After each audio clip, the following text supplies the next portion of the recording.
Aikari mwena wa chebwek gichigo bunge-ini kia Mount Elgon nimakoretuo makihura riboti cia njuragano cia kibamiri, undu uria utumite kamanda wa borithi kooli gutabania giikaro kia naihenya gichigo-ini kiu agikuruhania athuri a itura niguo kunina thina ucio. Gikaroi-ini kiu kooli niendekithiirie athuri acio itura kuhithira njira ya miario niguo kana gukorwo makihuthira njira ya miario niguo kuona makorwo makiona ihonia cia maundu macio. Mwira Aikari a gicigo kiu mekinyetie ceceni-ini cia borithi. Wengine saizi wako admitted hospitali kwa sababu ya mambo ambayo yanaweza kusuluhishwa.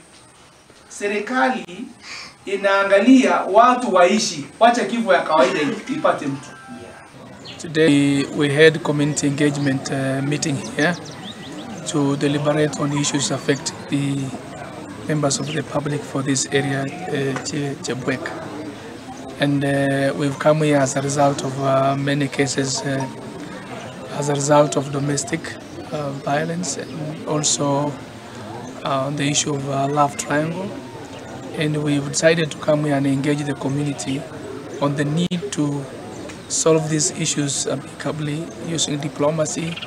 And we were just activating the structures that are in place, because normally we have structures, we have community policing and peace committees where they can solve these issues without resulting to deaths.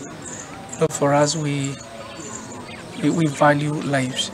That's why you see the government is committed to issues of security and giving it a priority.